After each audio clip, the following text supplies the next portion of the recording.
Robert Cantarella, bonjour. Bonjour. Donc Hippolyte de Robert Garnier du 21 au 26 au gymnase du lycée Mistral, sachant qu'il y a 3 représentations par jour. Oui. Donc c'est voilà, assez dense.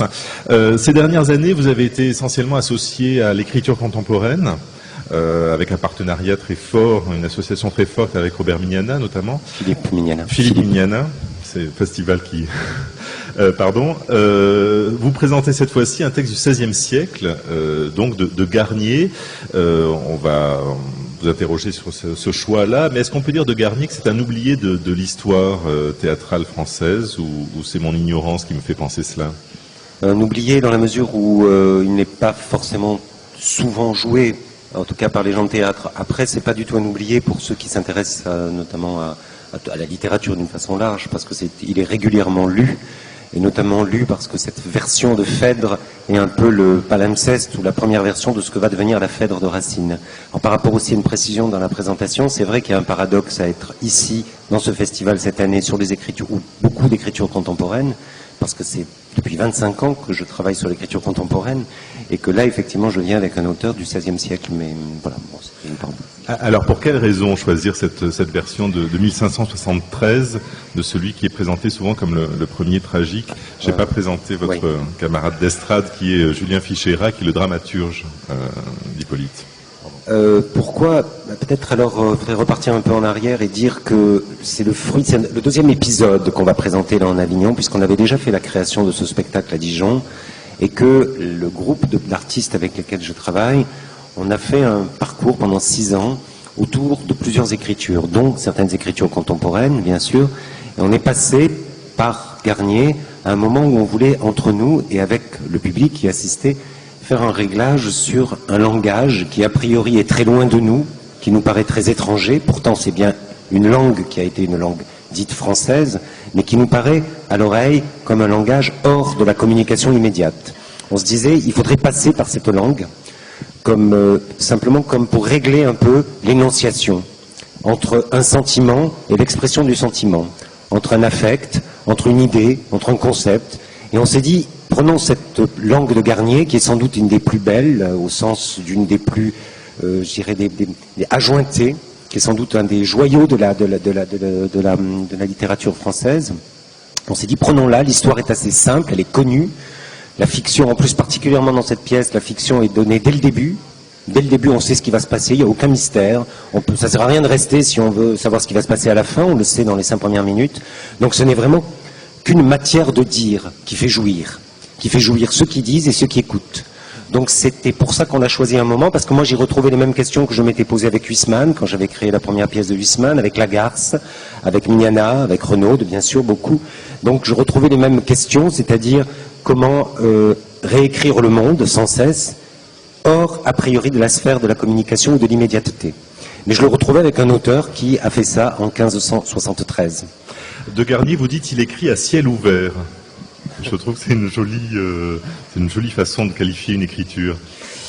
Oui, j'ai écrit ça. Oui, quelque part dans le programme. Sans doute, oui. Peut-être parce que en fait, la connaissance de Garnier m'est venue par mon professeur de théâtre, c'est par Antoine Vitesse, parce qu'il avait monté cette pièce et on avait travaillé beaucoup quand on travaillait donc dans la période d'apprentissage.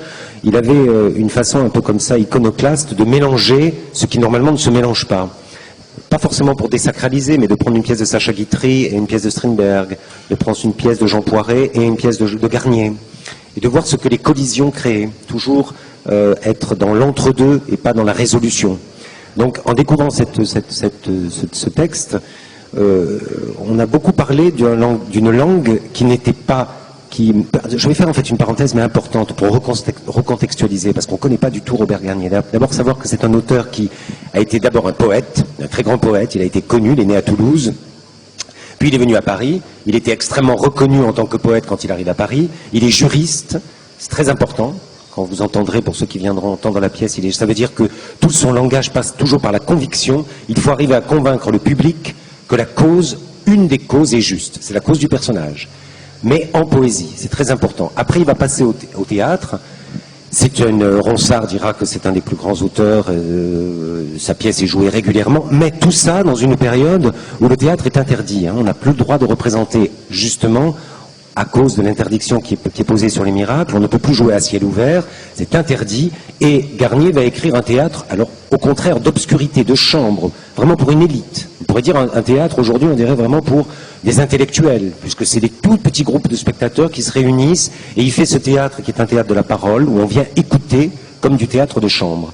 Alors, il y avait, sans doute en disant à ciel ouvert, je faisais une sorte de renversement, parce que Racine va piocher dans cette langue-là, hein. Il va même prendre des blocs entiers pour écrire sa Phèdre, mais à la différence de Racine, qui va calfeutrer les figures vraiment dans un salon, la fameuse antichambre dont parlera après Barthes, mais cette antichambre racinienne, Garnier, on est tout le temps, non pas dans des antichambres, mais toujours au bord de l'extérieur, au bord de l'animal, au bord de l'organique, mais vraiment l'organique. Phèdre va déclarer son amour en termes qui sont quasiment, je dirais, toujours très corporels, très physiques. Donc on a l'impression qu'il ne se pose plus la question du tout de l'intérieur, mais qu'il montre tous ses affects à ciel ouvert. Peut-être c'est pour ça que j'y pensais. Alors, en quel français la pièce est écrite? En vieux français? Elle est écrite en français, oui, de l'époque. Les retranscriptions ont été à chaque fois un tout petit peu modifiées, mais elle est écrite, mais tu donnes des précisions si tu veux, Julien, elle est écrite dans le français de 1573, oui. Alors, la question suivante, ça va être, mais comment vous dites cette langue? Ça C'était ça, la question? Oui, c'est ça. Peut être ça. Donc, simplement, je le dis parce qu'on s'est posé la question. Comment faire entendre ce vieux français, enfin, qui a une sonorité quand même très légèrement différente, où il y a des ouah plus que... Oui. Alors, peut-être, tout le parti pris sur la mise en scène, en tout cas sur le travail, a été avec les artistes qui sont, c'est important de les nommer, mais par exemple avec Laurent Berger, qui est le scénographe, on a décidé de poser la question de comment créer une boîte pour entendre les formes de la langue. Bon, ça paraît un peu comme ça, un peu pédant, un peu compliqué, ça est très simple, c'est pour Garnier lui-même, passer par cette langue, écrire comme ça, c'était expérimenter donc une poétique, un langage. Donc on s'est dit, nous, 5 siècles plus tard, on va trouver un espace et un rapport qui permettent de réexpérimenter cette parole à voix haute. Hein, on l'a entendu en début de festival de la part de Navarina beaucoup. Qu'est-ce qu'on fait de cette parole à voix haute? Qu'est-ce qui se dit, qui ne peut pas se dire autrement que lorsque je le dis, comme ça, à voix haute devant des autres? Bon. La question se posait pour l'espace, je commence par l'espace en répondant à votre question, elle se posait avec les acteurs, qui sont tous de jeunes acteurs, qui n'avaient jamais travaillé cette langue, ils étaient un peu comme moi, on était beaucoup plus près de langue, disons, d'aujourd'hui, d'auteurs d'aujourd'hui, enfin contemporains. Donc, on a dans un premier temps regardé le travail que quelqu'un comme Eugène Green peut faire sur la reconstitution exacte, je dirais, archéologique du dire. On a aussi essayé on sait très bien que c'est une langue qui avait comme accent, en gros, on pourrait dire entre la Bourgogne et on roule les airs, c'est en gros un accent bourguignon. On est un peu presque près de l'accent bourguignon. On l'a répété à Dijon, une des actrices était bourguignonne, sa mère était bourguignonne, donc on a écouté la langue par une bourguignonne, en entendant ce que ça donnait si on passait par des corps qui se souvenaient, un peu comme je dis, je me souviens d'un geste. Là, on pouvait se souvenir en gros, et pas du tout de façon muséale, comment ça se disait. Alors, je dis ça parce que c'était magique, l'événement de la langue, de cette langue, lorsqu'elle est passée par des corps qui étaient plus près de comment ça se disait, eh bien, tout simplement, le sens et la sensualité apparaissent immédiatement. C'est-à-dire qu'on se dit, ah, mais cette langue est d'une clarté, alors qu'elle est extrêmement difficile à lire, a priori, hein. Mais enfin, pas plus difficile que n'importe quelle poésie, mais elle est a priori difficile, parce qu'effectivement, il y a des orthographes qui parfois sont curieuses, les fameux « wa », il y a des rimes où on dit pas le fils, mais on dit le fi, pour pouvoir rimer. Enfin bon, il y a des obligations, d'une certaine manière. Donc tout notre travail a été de façon assez, je dirais presque, musicale, d'alterner entre une obéissance à la règle du texte et une liberté absolue, parce qu'on le monte en 2007. On le montre et on le fait écouter en 2007. Donc on s'est permis des allers-retours, même des choses qui seront un peu, je pense, violentes pour ceux qui seront des gardiens de la langue, puisqu'on s'est même permis de compresser des vers, de faire des sortes de télescopage dans les vers, même tout d'un coup de changer de langue, puisque la comédienne qui joue est hollandaise, elle passe au hollandais à un certain moment.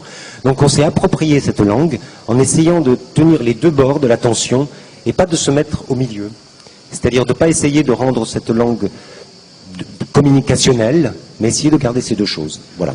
Et quand vous dites ne pas se mettre au milieu, ça renvoie très précisément au dispositif scénique que vous proposez. Oui. Tu voulais dire quelque chose sur la langue? Non, juste pour finir sur la langue, il faut savoir que c'est pas du tout un projet qui est muséal, enfin, c'est pas du tout cette ambition-là. Il faut savoir quand Garnier écrit cette pièce, il s'inspire des anciens. C'est écrit vraiment quelques années avant les essais de Montaigne, donc les gens vont s'inspirer des anciens, donc là en l'occurrence le Phèdre de Sénèque, c'est l'histoire de Phèdre. Donc on va reprendre des formes, et là je crois que c'était aussi l'ambition du projet aussi dans sa réalisation scénique, c'est de s'inspirer des formes-là, d'arriver à quelque chose qui nous étonne. Enfin, je crois que c'est une langue en effet qu'on ne connaît pas, c'est écrit en alexandrin en plus, ça c'est important aussi. C'est retrouver un ancien français qui nous traverse, quoi, et dans les corps d'aujourd'hui. Comme on va reprendre une histoire que tout le monde connaît, c'est ce que Robert disait aussi, qu'on va donner dès le départ, dès l'introduction, on nous dit voilà ce qui va se passer, ça va être une tragédie et ça va se finir mal. Et comment est-ce que ça nous traverse aujourd'hui? Oui, par rapport aussi à l'espace, votre question, on a aussi reconstitué dans cette forme, puisque c'est une forme, comme on dit en artisanat, une forme, ce que pouvait être là aussi l'origine de l'émission de ce texte. Comme je disais tout à l'heure, c'est comme on dit musique de chambre, c'est un théâtre de chambre, c'est un théâtre de la proximité. On n'était jamais à plus de 4 mètres de celui qui parle, 4-5 mètres maximum. Donc on s'est dit déjà, ça c'est une des contraintes. Il faut qu'on soit toujours très près, que quasiment on puisse toucher celui qui parle et que celui qui parle puisse toucher le spectateur, à quelque chose près, pour voir qu'est-ce qui se passe lorsque l'émission d'un mot arrive à cette distance-là, cette intimité, alors qu'on y entend des passions fulgurantes, des corps torturés par l'amour et de la mort, de les morts violentes. Qu'est-ce que ça donne, cette proximité? Donne, mais vraiment au sens, qu'est-ce que ça va nous donner comme sens supplémentaire? Donc ça, on l'a préservé dans le travail. On s'est dit, il faut un espace serré. Il ne faut pas de cadre. Il ne faut pas qu'on puisse faire un cadre derrière l'acteur. Faire un cadre, ça veut dire que lorsqu'on est assis, tout simplement, là, il y a le cadre derrière, ça peut être un cadre de scène. Mais on se disait, il faut que le dos des acteurs soit toujours dangereusement mis, peut-être, sous le regard de quelqu'un d'autre. Alors ça donne le cirque, hein, dans certains systèmes, ça peut donner du bifrontal. Vous verrez, on a choisi une forme dans laquelle les spectateurs sont assis à certains endroits, mais où les acteurs ne peuvent jamais être contre un mur protégé, sauf à un moment dans la mise en scène où il y a quelqu'un qui peut se protéger contre un mur. Mais il y a toujours derrière un autre regard.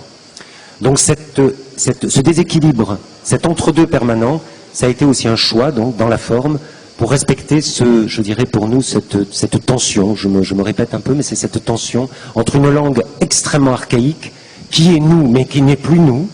C'est peut-être ça qui est le plus beau dans on a dit le monde comme ça en 1573. On a dit la passion à cette époque. Et comment un corps d'aujourd'hui, qui vit aujourd'hui, qui est habillé comme aujourd'hui, qui écoute de la musique comme aujourd'hui, qui voit ce que nous on voit, peut pouvoir repasser là-dedans, sans essayer de tout dire de cette langue. Il y aura des parts manquantes, des parts tombantes, et puis c'est comme dit encore une fois Novarina, on prendra et on comprendra peut-être pas. Mais est-ce que vous avez la sensation d'avoir fait une reconstitution d'un théâtre de chambre? Le mot de reconstitution est utilisé oui, volontairement. Peut-être reconstitution. En tout cas, on s'est reposé la question, peut-être moi, parce que j'ai travaillé dans des espaces des fois très grands, je me suis reposé la question de la jauge. On dit jauge pour un nombre de spectateurs, et on dit dispositif. Protocole, et c'est vrai que je me reposais la question aujourd'hui de me demander si je pouvais encore, avec ce texte-là, et moi, en tant que metteur en scène, avec cette équipe-là d'artistes, avoir une jauge de plus, par exemple, de 80 personnes. Je me disais, non, aujourd'hui, une jauge, ce serait 60 personnes, 70 personnes, pour que ce qu'on envoie puisse réellement atteindre la personne. J'ai eu la sensation à un moment, dans certains travaux, que ce qu'on faisait comme réglage sur scène ne pouvait pas atteindre un nombre qui était au-delà de 60 personnes. Donc ça, dans ce dispositif, on a décidé qu'il y aurait 60 écouteurs et spectateurs pour pouvoir assister à ce travail, d'où la reproduction. Parce que c'était pas faire un travail pour quelques-uns, c'était juste se dire on ne peut pas plus. Aujourd'hui, on ne peut pas plus que 60, donc on le joue 3 fois en revanche. Donc tout le monde est d'accord, les acteurs, tout le monde, mais ça veut dire aussi un principe que Julien nommait, je trouve assez justement, dans cet espace qu'a inventé Laurent Berger, qui est que on entre par un couloir, on arrive dans cet espace tout blanc, et on est, comme vous savez, dans ces fêtes foraines dans lesquelles les corps étaient plaqués contre les murs, et ça tournait, ça tournait, ça tournait. Et il y avait une jouissance, une jubilation de se sentir en état d'apesanteur, puisque le sol descendait. Pour ceux qui ont vu les 400 coups, Antoine Doinel fait ça dans les 400 coups. Il prend une sorte de toupie comme ça, à toute vitesse. Ben, cet espace-là, pour nous, était un espace dans lequel la force de gravitation ou de poussée, c'était le langage. Ou l'émotion, comme on dit. Hein, l'émotion, c'est vraiment l'émotion, c'est un mouvement de foule à un moment. Donc c'est une émotion qui normalement nous plaque contre les murs et nous permet pendant 1h10, et comme une attraction, comme dans les attractions, on sort, Et puis il y en a d'autres qui rentrent et on refait encore un tour d'1h10 de Garnier. Donc c'est une forme en fait très, je dirais, c'est ce que je veux dire, mais oui, comme les attractions, très immédiates à recevoir. Pour en revenir sur le texte, 1h10, ça semble très très court pour une tragédie. Alors vous dites que vous avez resserré quelques vers, mais en quelle quantité? Parce que d'habitude c'est plutôt 2h30, non, une tragédie? Non, c'est une tragédie qui est pas longue déjà. Il faut bien préciser que c'est le texte de Garnier, c'est pas du tout d'après Hippolyte de Garnier. On s'est permis à quelques moments de faire des petites allusions, de retirer des choses qui étaient trop compliquées. Évidemment, c'est un théâtre qui est extrêmement référencé. Même si à l'époque tout le monde connaissait l'histoire de Phèdre, pour nous c'était important qu'on se rappelle des choses. Peut-être ce qu'on peut parler aussi, c'est des chœurs dans le texte de Garnier. Le texte était composé, en fait, n'était pas fait pour être joué, il était essentiellement fait pour être lu. Aujourd'hui, c'était important de le faire entendre par des corps, donc un ensemble de comédiens. Et à l'intérieur de ça, il y a des chœurs en fait qui sont pris en charge, des chœurs de chasseurs, des chœurs d'amoureux. Dans le travail, peut-être que tu veux parler plus précisément de comment ça s'est mis en place. On a essayé de le faire prendre en charge par les comédiens, de le projeter aussi à un moment donné avec Laurent Berger, c'était aussi une alternative. Et puis au bout d'un moment, on s'est dit ça sera pour nous. C'est quelque chose que les comédiens ont intégré et qui vont faire entendre autrement, mais par les mots dans les Alexandrins eux-mêmes. Oui, par rapport à, c'est important juste de le rappeler que c'est vraiment c'est la pièce. Hein. Alors simplement, on en a coupé, on pourrait dire, si on parlait en pourcentage, comme en matière grasse, on pourrait dire qu'on a coupé on a décidé d'en couper à peu près 30%, 40%. La Vitesse avait monté la version intégrale, qui était très très très très très belle, vraiment magnifique, avec aussi un projet qui était le projet de le relier à un opéra de Monteverdi, dans le même espace qui avait été fait par Yanis Kokos. C'était un projet commun. Là, notre projet a été de prendre la pièce et de la faire justement j'insiste sur le mot attraction, parce que c'est vraiment comme une sorte de ronde que l'on a créée avec ce texte-là, en se disant 1h10, c'est un temps précis pour le déroulé de la fable, parce que c'est une fable. C'est comme dit Phèdre dès le début, quand elle a vu Hippolyte, elle dit la flèche que je reçus dans les yeux d'Hippolyte, qui est une figure curieuse, parce qu'elle a reçu la flèche depuis ses yeux, dans ses yeux à elle. C'est comme une sorte de boucle d'amour. L'amour s'est déclenché, et c'est la durée, on s'est dit, de cette fulgurance amoureuse. On a peut-être compressé la pièce en une durée très subjective, mais qui est la durée de cette flèche d'amour qui commence au moment où il se réveille, au moment où l'ombre, c'est important, parce que c'est une invention de Garnier qui est absolument magnifique, hein, c'est comme une invention presque de marqueterie, il invente une figure qui n'existait pas chez Sénèque, c'est l'ombre, il revient de la mort, le fondement du théâtre, hein, le lieu des fantômes, on se rappelle de cette phrase-là, enfin c'est vraiment, il revient des morts et il vient nous dire, je vais vous raconter l'histoire. Ne vous attendez à aucune surprise, je vous dis tout. Moi qui suis mort, je le sais. Donc, si vous restez, ce n'est pas pour l'histoire. Maintenant, je me retire. Et les autres arrivent. Et c'est comme une sorte de contrat qui passe avec le spectateur en disant, si vous restez, c'est pour ce qui va se passer et pas sur ce que vous attendez. C'est pas la destination. Ça, tout le monde le sait. Vous serez comme moi, mort. Donc, c'est pas ça le problème. En revanche, qu'est-ce qui se passe en attendant? C'est le théâtre. Et là, il y a une sorte de leçon de vie qui est donnée par la pièce, qui ici se transforme en leçon d'amour, puisque, autre chose aussi importante, ça sera encore plus clair avec Racine, c'est que c'est une déclaration d'amour d'1h10 d'une femme. D'une femme pour son beau-fils. Pendant 1h10, elle décrit toute la pathologie que l'amour fait dans un corps lorsqu'il est en état d'amour, ce qui est assez rare. Il faudra attendre peut-être, un Boto-Strauss avec Grand et Petit beaucoup plus tard, ou des écritures beaucoup plus tardives, pour avoir à ce point-là l'organique d'une déclaration d'amour par une femme. Mais étrangement, Garnier nomme sa pièce Hippolyte. Oui. Est-ce que ça change le point de vue? Non, alors c'est très curieux ce renversement, vous avez tout à fait raison, parce que Racine va appeler Phèdre, lui appelle Hippolyte. Or, à mon avis, mais on pourra en parler plus à côté et plus en détail, la pièce est beaucoup plus féminine chez Garnier que chez Racine. C'est vraiment une description quasi, je dirais, sismographique de l'état amoureux par une femme pour ce jeune homme. Elle essaie même de s'en débarrasser par tous les moyens. Et elle explique comment. C'est comme une sorte de séance de cure à ciel ouvert, encore une fois, où elle essaie de dire, mais l'amour, ça fait ça fait mal à tel endroit, tel endroit, tel endroit. J'ai beau le savoir que je ne dois pas l'aimer, ça fait ça. J'essaie de me soigner, je n'y arrive pas. Et tout le monde vient lui dire, mais il faut pas. Il faut pas, mais il y a la loi, mais il y a le corps. Et elle n'arrête pas de rappeler qu'il y a du corps. Il dit le corps, c'est pas la loi. Moi, le corps, il aime. Et peut-être qu'Hippolyte, pour Garnier, c'était, je fais un saut, mais c'est l'objet du désir. Je pense que Hippolyte, d'ailleurs, dans la pièce, c'est comme une sorte d'ado qui se balade sous les fenêtres de Phèdre toute la journée. Il est à torse nu tout le temps, il chasse régulièrement. Elle n'en peut plus, elle le dit, elle n'en peut plus. Physiquement, elle est en état de transe. Chaque fois qu'elle se penche, elle le voit. Et elle le décrit, couché sur l'herbe, se prenant au soleil. Donc c'est lui l'objet du désir. C'est sur lui que la focale se fait. Mais celle qui parle, c'est celle qui n'a pas le titre, qui n'a pas la chance d'avoir le titre. C'est Phèdre. Peut-être y aura-t-il des questions parmi le public, mais j'ai l'impression qu'on fait des allers-retours entre le texte et la forme scénique que vous proposez. Il y a une caméra oui. sur scène, pour quelle raison? Alors, sachant que vous n'utilisez pas la vidéo dans le spectacle. Alors en fait, là aussi, c'est peut-être le principe de l'espace tel qu'on l'a conçu, avec l'équipe et les acteurs. Il faut dire que c'est une troupe, Nicolas Maury, Johanna Cortas-Altès, Laure Matisse, Émilien Tessier et Grégoire Tachnakian. Ça a été une troupe pendant plusieurs années à Dijon. Donc c'est aussi un travail, j'insiste, un travail de patine, comme un travail en musique. On s'est fait un certain doigté ensemble pour travailler, pour en arriver à cette forme.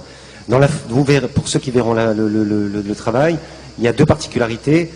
Chaque spectateur, auditeur peut choisir ce qu'il entend de la pièce. Il peut soit l'entendre comme ça, en direct, ou l'entendre avec des écouteurs. Ce qui est une toute autre écoute, parce qu'il y a Alexandre Meyer, qui est musicien, il est avec nous, et tous les soirs, il fait une bande-son à ceux qui choisiront d'écouter le texte comme ça.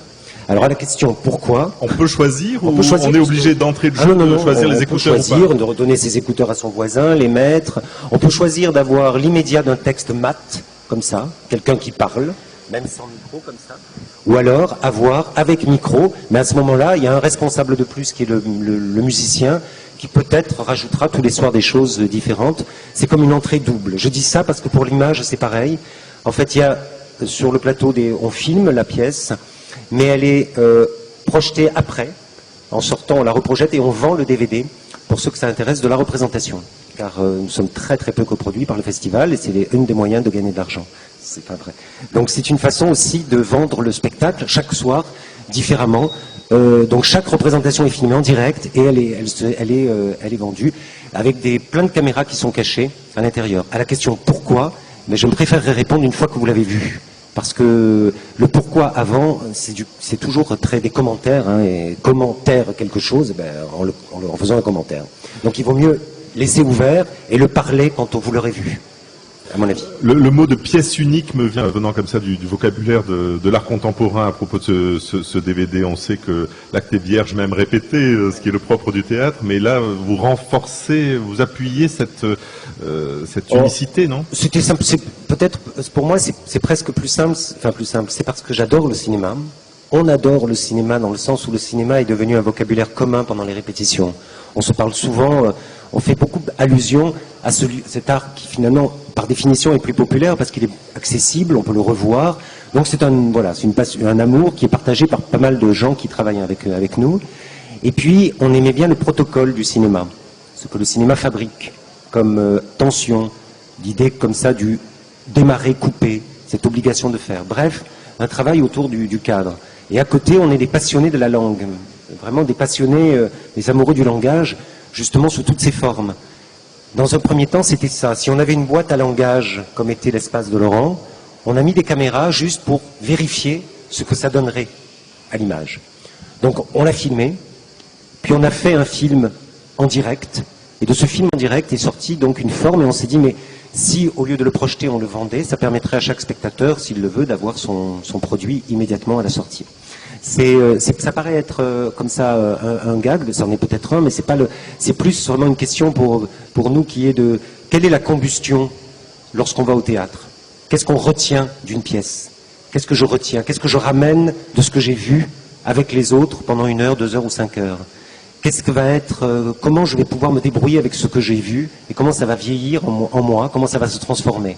On se disait, bien tiens, on peut aussi nous faire une captation apparemment objective, mais qui ne l'est jamais bien sûr, mais on peut dire, moi, il y a quelque chose comme une caméra de sécurité presque, ça c'est objectif. Puis il y a vous. Après, chacun fait son travail de réglage comme il le veut. Y a-t-il des questions pour Robert Cantarella ou pour Julien Figuera? Avant les questions, mais pendant, juste dire que Frédéric Fiesbach, que j'ai pas cité tout à l'heure, mais j'aurais dû et je le fais maintenant, fait partie non seulement de la troupe des comédiens, et là aussi, donc s'il y a des questions à propos d'Hippolyte, et Laurent Berger qui est là aussi, donc scénographe, donc peut aussi répondre à des questions si vous en avez. Et Camille Louis, mon Dieu, qui est l'autre assistante et qui est là. J'ai tendance un peu à oublier. Et juste pendant que vous réfléchissez aux questions, deux choses, parce qu'après je sais qu'il y a Lumière Doute qui est là, le collectif qui va venir et c'est important. Je voulais vous dire que le matin, je fais aussi des présentations à 9h30, 10h30, 11h30 pour 5 spectateurs de performances justement sur la mémoire, qui sont totalement différentes. Là, j'en parlerai pas plus, mais c'est simplement pour passer l'information. On m'a dit qu'il fallait que je le passe. Donc, y a-t-il des questions à propos d'Hippolyte?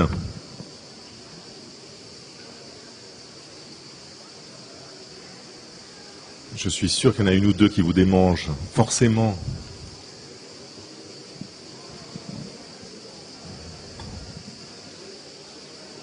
C'est très bien qu'il n'y ait pas de questions. C'est très bien qu'il n'y ait pas de questions.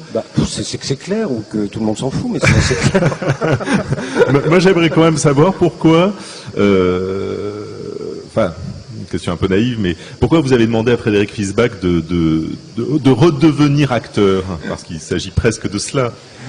Parce que d'abord, avec Frédéric, on a un compagnonnage, on va dire, donc une amitié d'abord, et un compagnonnage. Donc l'amitié a fait qu'on s'est beaucoup parlé de nos conditions de metteur en scène depuis pas mal de temps, de nos conditions de producteur de signes depuis pas mal de temps. On en est arrivé même à imaginer faire un lieu ensemble, et ça se fait, le 104 rue d'Aubervilliers, mais de façon plus précise, apparemment anecdotique mais importante.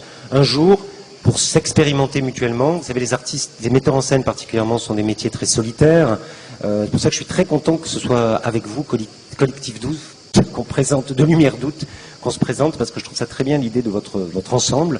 Et donc, bref, le metteur en scène est souvent quelqu'un de solitaire, qui espère vaguement être nommé dans un lieu seul, espère que si les autres tombent, lui pourra être plus visible. C'est quand même un travail qui est comme, c'est une sorte de devenir solitaire.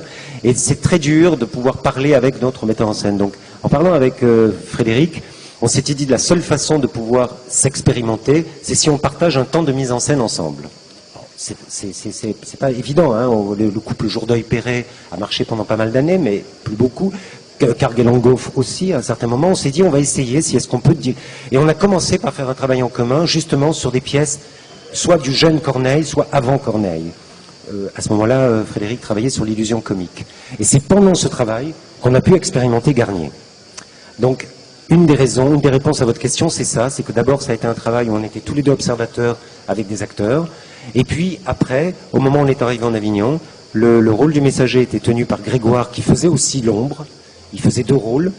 C'était un peu bancal comme solution. Je lui ai demandé un jour, j'ai dit, est-ce que ça t'intéresserait? Parce qu'on va jouer à jouer.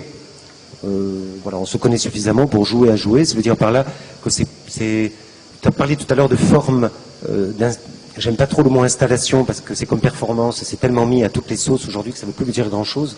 Mais c'est une représentation tout simplement de cette forme qui ne se reprendra pas. Ceux qui l'ont revu là, on ne le reprendra jamais. C'est qu'ici, en Avignon, c'est tout. Donc dans cette distribution-là, avec Frédéric qui, là, pour 6 fois, dit le texte du messager. Il s'agit bien de redevenir acteur pour lui? Ça, il faudra poser la question. Tu veux redevenir acteur, Frédéric? Très bien, voilà sa réponse. Il ne veut pas redevenir acteur.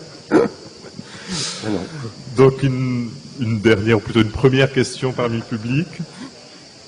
Non, toujours pas. Puisqu'il n'y a pas de questions, je continue, mais j'en aurai vraiment pour 10 secondes, ne vous inquiétez pas. Le 23, au matin, à la Chartreuse, dans la boulangerie, le lieu, je vous passe l'information aussi, parce que nous faisons une présentation d'un travail qui s'appelle « Ce sont des humains qu'il nous faut », à partir d'un livre qu'on a réalisé. C'est surtout Laurent Berger, Camille Louis et Julien, ici présents. Et nous faisons un travail avec des personnes aussi différentes que Marie-Josée Monzin, Nicolas Simaric, Nicolas Klotz, qui est un cinéaste. Et toutes ces personnes viennent, Stéphane Bouquet, et vont venir, Frédéric Fiesbach, Laurent Berger, vont venir raconter une œuvre qui les a marqués dernièrement. Et le projet est de faire voir, sans autre façon que de parler, une œuvre manquante, chacun ayant un quart d'heure. Et on commence là en Avignon, c'est une chose qu'on fera plus régulièrement, c'est de savoir si on peut faire voir les choses manquantes par la parole aux autres. Et on commence le 23 à l'Orangerie à 10h lundi matin. Vous êtes parfait. Merci beaucoup Robert Cantarella, merci Julien Fichera. Donc Hippolyte, du 21 au 26 au gymnase du lycée Mistral, 15h, 17h30 et 20h, un marathon. Merci.